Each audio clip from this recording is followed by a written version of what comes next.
ಪ್ರತಿಷ್ಠಿತ ಅಪಾರ್ಟ್ಮೆಂಟ್ನ ಅಂತರಾಳದ ಜಲರಹಸ್ಯ ಒಂದೊಂದಾಗೆ ಈಗ ಹೊರಗೆ ಬರ್ತಾ ಇದೆ.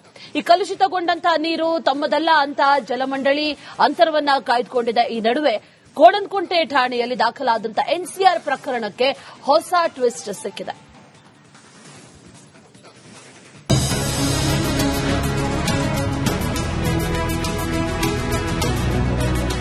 ಬೆಂಗಳೂರಲ್ಲಿ ಪ್ರತಿಷ್ಠಿತ ಅಪಾರ್ಟ್ಮೆಂಟ್ ಅಂತರಾಳದ ಬೇನೆ ನಿಧಾನವಾಗಿ ಹೊರಬರಲು ಆರಂಭವಾಗಿದೆ.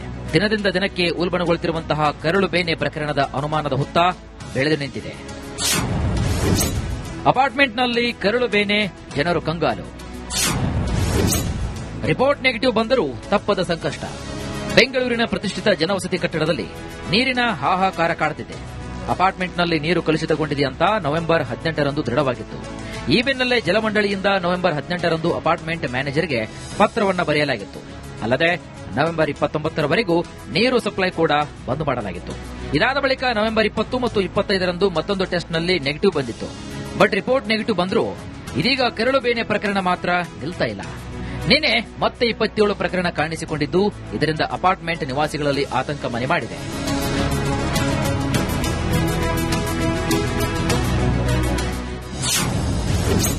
ಅಪಾರ್ಟ್ಮೆಂಟ್ ವಿರುದ್ಧ ಕೋಣನಕುಂಟೆ ಠಾಣೆಯಲ್ಲಿ ಎನ್ಸಿಆರ್. ನೀರು ಕಲುಷಿತವಾಗಿದ್ರೂ ಮತ್ತೆ ಸರಬರಾಜು ಮಾಡಿದ್ರ. ನೀರು ಕಲುಷಿತ ಪ್ರಕರಣ ಸಂಬಂಧ ಕೋಣನಕುಂಟೆ ಠಾಣೆಯಲ್ಲಿ ನವೆಂಬರ್ 28ರಂದು ಎನ್ಸಿಆರ್ ದಾಖಲಾಗಿತ್ತು. ನೀರು ಕಲುಷಿತವಾಗಿರುವುದು ಗೊತ್ತಿದ್ರೂ ಕೂಡ ಮತ್ತೆ ಅದೇ ನೀರನ್ನ ಅಪಾರ್ಟ್ಮೆಂಟ್ಗೆ ಸರಬರಾಜು ಮಾಡಿರುವ ವಿಚಾರವನ್ನ ಎನ್ಸಿಆರ್ನಲ್ಲಿ ಉಲ್ಲೇಖಿಸಲಾಗಿದೆ. ಇದರಿಂದ ಅಪಾರ್ಟ್ಮೆಂಟ್ ಮ್ಯಾನೇಜ್ಮೆಂಟ್ ಎಲ್ಲಾ ವಿಚಾರ ಗೊತ್ತಿದ್ದೇ ಅಸಲಿಯತ್ತನ್ನ ಮುಚ್ಚಿ ಹಾಕಿದ್ರ ಅನ್ನೋ ಪ್ರಶ್ನೆ ಹುಟ್ಟಿಕೊಂಡಿದೆ. ಒಟ್ನಲ್ಲಿ ಪ್ರತಿಷ್ಠಿತ ಅಪಾರ್ಟ್ಮೆಂಟ್ನಲ್ಲಿ ಕುಡಿಯುವ ನೀರು ಪರಿಸ್ಥಿತಿ ಹಿಂಗಾದ್ರೆ ಪ್ರತಿಷ್ಠಿತ ಅಪಾರ್ಟ್ಮೆಂಟ್ನ ಅಂತರಾಳದ ಜಲರಹಸ್ಯ ಒಂದೊಂದಾಗೆ ಈಗ ಹೊರಗೆ ಬರ್ತಾ ಇದೆ. ಈ ಕಲುಷಿತಗೊಂಡಂತಹ ನೀರು ತಮ್ಮದಲ್ಲ ಅಂತ ಜಲಮಂಡಳಿ ಅಂತರವನ್ನ ಕಾಯ್ದುಕೊಂಡಿದೆ. ಈ ನಡುವೆ ಕೋಣನಕುಂಟೆ ಠಾಣೆಯಲ್ಲಿ ದಾಖಲಾದಂತಹ ಎನ್ಸಿಆರ್ ಪ್ರಕರಣಕ್ಕೆ ಹೊಸ ಟ್ವಿಸ್ಟ್ ಸಿಕ್ಕಿದೆ.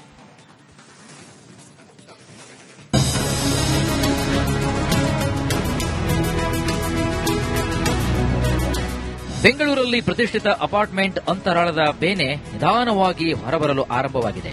ದಿನದಿಂದ ದಿನಕ್ಕೆ ಉಲ್ಬಣಗೊಳ್ಳುತ್ತಿರುವಂತಹ ಕರಳು ಬೇನೆ ಪ್ರಕರಣದ ಅನುಮಾನದ ಹುತ್ತ ಬೆಳೆದು ನಿಂತಿದೆ. ಅಪಾರ್ಟ್ಮೆಂಟ್ನಲ್ಲಿ ಕರಳು ಬೇನೆ, ಜನರು ಕಂಗಾಲು. ರಿಪೋರ್ಟ್ ನೆಗೆಟಿವ್ ಬಂದರೂ ತಪ್ಪದ ಸಂಕಷ್ಟ. ಬೆಂಗಳೂರಿನ ಪ್ರತಿಷ್ಠಿತ ಜನವಸತಿ ಕಟ್ಟಡದಲ್ಲಿ ನೀರಿನ ಹಾಹಾಕಾರ ಕಾಡುತ್ತಿದೆ. ಅಪಾರ್ಟ್ಮೆಂಟ್ನಲ್ಲಿ ನೀರು ಕಲುಷಿತಗೊಂಡಿದೆಯಂತ ನವೆಂಬರ್ 18ರಂದು ದೃಢವಾಗಿತ್ತು. ಈ ಬೆನ್ನಲ್ಲೇ ಜಲಮಂಡಳಿಯಿಂದ ನವೆಂಬರ್ 18ರಂದು ಅಪಾರ್ಟ್ಮೆಂಟ್ ಮ್ಯಾನೇಜರ್ಗೆ ಪತ್ರವನ್ನು ಬರೆಯಲಾಗಿತ್ತು. ಅಲ್ಲದೆ ನವೆಂಬರ್ 29ರವರೆಗೂ ನೀರು ಸಪ್ಲೈ ಕೂಡ ಬಂದ್ ಮಾಡಲಾಗಿತ್ತು. ಇದಾದ ಬಳಿಕ ನವೆಂಬರ್ 20 ಮತ್ತು 25ರಂದು ಮತ್ತೊಂದು ಟೆಸ್ಟ್ನಲ್ಲಿ ನೆಗೆಟಿವ್ ಬಂದಿತ್ತು. ಬಟ್ ರಿಪೋರ್ಟ್ ನೆಗೆಟಿವ್ ಬಂದರೂ ಇದೀಗ ಕರಳು ಬೇನೆ ಪ್ರಕರಣ ಮಾತ್ರ ನಿಲ್ತಾ ಇಲ್ಲ. ನಿನ್ನೆ ಮತ್ತೆ 27 ಪ್ರಕರಣ ಕಾಣಿಸಿಕೊಂಡಿದ್ದು ಇದರಿಂದ ಅಪಾರ್ಟ್ಮೆಂಟ್ ನಿವಾಸಿಗಳಲ್ಲಿ ಆತಂಕ ಮನೆ ಮಾಡಿದೆ.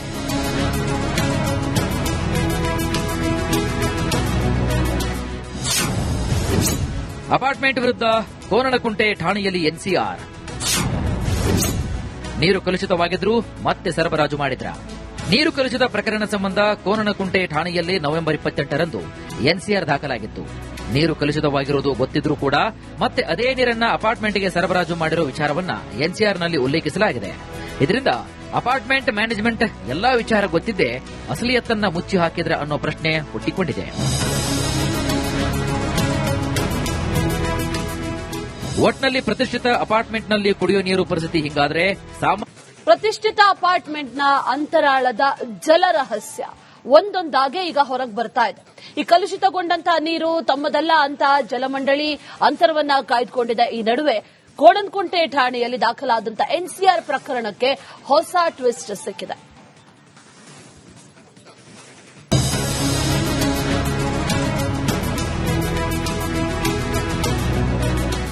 ಬೆಂಗಳೂರಲ್ಲಿ ಪ್ರತಿಷ್ಠಿತ ಅಪಾರ್ಟ್ಮೆಂಟ್ ಅಂತರಾಳದ ಬೇನೆ ನಿಧಾನವಾಗಿ ಹೊರಬರಲು ಆರಂಭವಾಗಿದೆ. ದಿನದಿಂದ ದಿನಕ್ಕೆ ಉಲ್ಬಣಗೊಳ್ಳುತ್ತಿರುವಂತಹ ಕರಳು ಬೇನೆ ಪ್ರಕರಣದ ಅನುಮಾನದ ಹುತ್ತ ಬೆಳೆದು ನಿಂತಿದೆ. ಅಪಾರ್ಟ್ಮೆಂಟ್ನಲ್ಲಿ ಕರಳು ಬೇನೆ, ಜನರು ಕಂಗಾಲು. ರಿಪೋರ್ಟ್ ನೆಗೆಟಿವ್ ಬಂದರೂ ತಪ್ಪದ ಸಂಕಷ್ಟ. ಬೆಂಗಳೂರಿನ ಪ್ರತಿಷ್ಠಿತ ಜನವಸತಿ ಕಟ್ಟಡದಲ್ಲಿ ನೀರಿನ ಹಾಹಾಕಾರ ಕಾಡುತ್ತಿದೆ.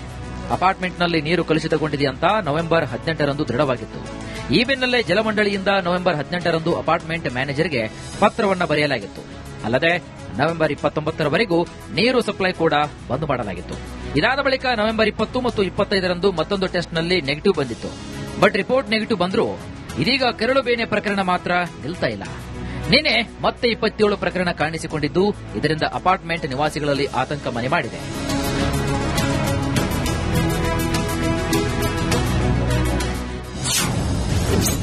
ಅಪಾರ್ಟ್ಮೆಂಟ್ ವಿರುದ್ಧ ಕೋನನಕುಂಟೆ ಠಾಣೆಯಲ್ಲಿ ಎನ್ಸಿಆರ್. ನೀರು ಕಲುಷಿತವಾಗಿದ್ರೂ ಮತ್ತೆ ಸರಬರಾಜು ಮಾಡಿದ್ರ? ನೀರು ಕಲುಷಿತ ಪ್ರಕರಣ ಸಂಬಂಧ ಕೋನನಕುಂಟೆ ಠಾಣೆಯಲ್ಲಿ ನವೆಂಬರ್ 28ರಂದು ಎನ್ಸಿಆರ್ ದಾಖಲಾಗಿತ್ತು.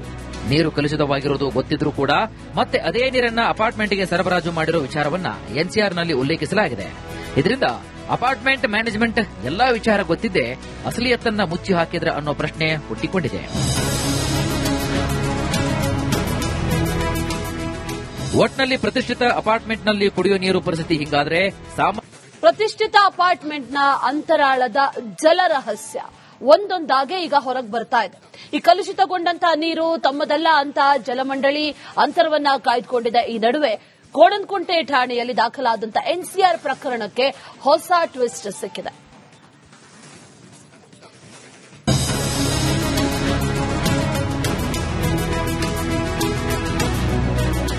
ಬೆಂಗಳೂರಲ್ಲಿ ಪ್ರತಿಷ್ಠಿತ ಅಪಾರ್ಟ್ಮೆಂಟ್ ಅಂತರಾಳದ ಬೇನೆ ನಿಧಾನವಾಗಿ ಹೊರಬರಲು ಆರಂಭವಾಗಿದೆ. ದಿನದಿಂದ ದಿನಕ್ಕೆ ಉಲ್ಬಣಗೊಳ್ಳುತ್ತಿರುವಂತಹ ಕರಳು ಬೇನೆ ಪ್ರಕರಣದ ಅನುಮಾನದ ಹುತ್ತ ಬೆಳೆದು ನಿಂತಿದೆ. ಅಪಾರ್ಟ್ಮೆಂಟ್ನಲ್ಲಿ ಕರಳು ಬೇನೆ, ಜನರು ಕಂಗಾಲು. ರಿಪೋರ್ಟ್ ನೆಗೆಟಿವ್ ಬಂದರೂ ತಪ್ಪದ ಸಂಕಷ್ಟ. ಬೆಂಗಳೂರಿನ ಪ್ರತಿಷ್ಠಿತ ಜನವಸತಿ ಕಟ್ಟಡದಲ್ಲಿ ನೀರಿನ ಹಾಹಾಕಾರ ಕಾಡುತ್ತಿದೆ. ಅಪಾರ್ಟ್ಮೆಂಟ್ನಲ್ಲಿ ನೀರು ಕಲುಷಿತಗೊಂಡಿದೆ ಅಂತ ನವೆಂಬರ್ 18ರಂದು ದೃಢವಾಗಿತ್ತು. ಈ ಬೆನ್ನಲ್ಲೇ ಜಲಮಂಡಳಿಯಿಂದ ನವೆಂಬರ್ 18ರಂದು ಅಪಾರ್ಟ್ಮೆಂಟ್ ಮ್ಯಾನೇಜರ್ಗೆ ಪತ್ರವನ್ನ ಬರೆಯಲಾಗಿತ್ತು. ಅಲ್ಲದೆ ನವೆಂಬರ್ 29ರವರೆಗೂ ನೀರು ಸಪ್ಲೈ ಕೂಡ ಬಂದ್ ಮಾಡಲಾಗಿತ್ತು. ಇದಾದ ಬಳಿಕ ನವೆಂಬರ್ 20 ಮತ್ತು 25ರಂದು ಮತ್ತೊಂದು ಟೆಸ್ಟ್ನಲ್ಲಿ ನೆಗೆಟಿವ್ ಬಂದಿತ್ತು. ಬಟ್ ರಿಪೋರ್ಟ್ ನೆಗೆಟಿವ್ ಬಂದರೂ ಇದೀಗ ಕೆರಳು ಬೇನೆ ಪ್ರಕರಣ ಮಾತ್ರ ನಿಲ್ತಾ ಇಲ್ಲ. ನಿನ್ನೆ ಮತ್ತೆ 27 ಪ್ರಕರಣ ಕಾಣಿಸಿಕೊಂಡಿದ್ದು ಇದರಿಂದ ಅಪಾರ್ಟ್ಮೆಂಟ್ ನಿವಾಸಿಗಳಲ್ಲಿ ಆತಂಕ ಮನೆ ಮಾಡಿದೆ.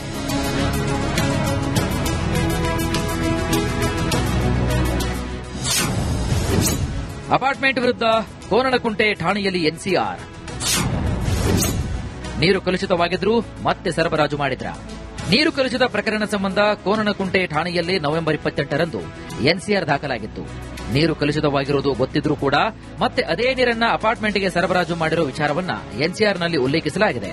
ಇದರಿಂದ ಅಪಾರ್ಟ್ಮೆಂಟ್ ಮ್ಯಾನೇಜ್ಮೆಂಟ್ ಎಲ್ಲಾ ವಿಚಾರ ಗೊತ್ತಿದ್ದೇ ಅಸಲಿಯತ್ತನ್ನ ಮುಚ್ಚಿ ಹಾಕಿದ್ರ ಅನ್ನೋ ಪ್ರಶ್ನೆ ಹುಟ್ಟಿಕೊಂಡಿದೆ.